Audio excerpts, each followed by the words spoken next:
Hi guys! For today's video, it's me, your Ate Jan, ang inyong Ate Jan Pilangaran Vlogger.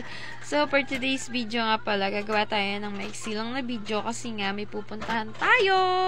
Kasi nga, ngayon isa-celebrate ang birthday ni Mia. So, inaantay lang namin ng kanyang mama at papa kasi nga napunta sila sa siniluan. So, for today's video, ang i-share ko sa inyo is, di ba, na hospital yung anak namin, kumuha kami ng PhilHealth. So, yung PhilHealth na kinuha namin is, ano siya, may nakalagay kasi dun sa ID na sponsor. So, ganito yon. Una, kumuha muna kami ng Certificate of Incapability.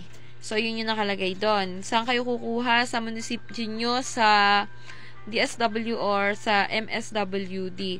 So, take note, ito ay kung kayo ay bibigyan at talagang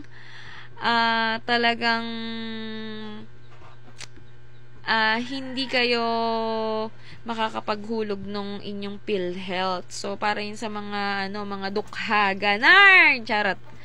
So, ayun nga, kukuha kayo sa munisipyo nyo, tanong nyo doon kung kayo ba ay bibigyan nila. Kasi syempre, baka mamaya posturado ka doon, tapos mukha kang mayaman. Siguro naman pagkakilala ka ng MSWD, so ayan na naman tayo sa kakilala, diba?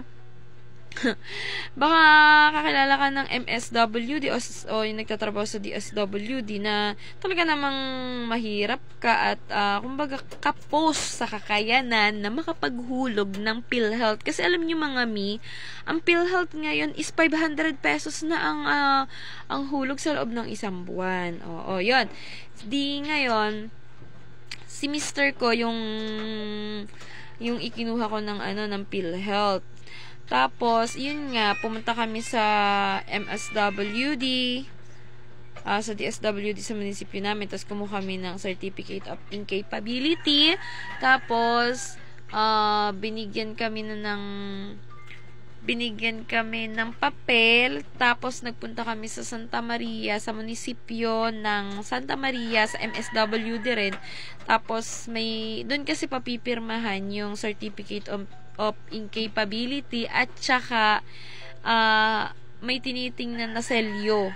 Yung papel nga po dun nung pumunta kami sa San Pablo, talagang as in yung papel, kunwari ito yung papel, ginanto talaga, inaninag talaga yung selyo, kung may selyo mga kaya yun yung pinakang importante, hindi lang yung pirma, yung selyo po.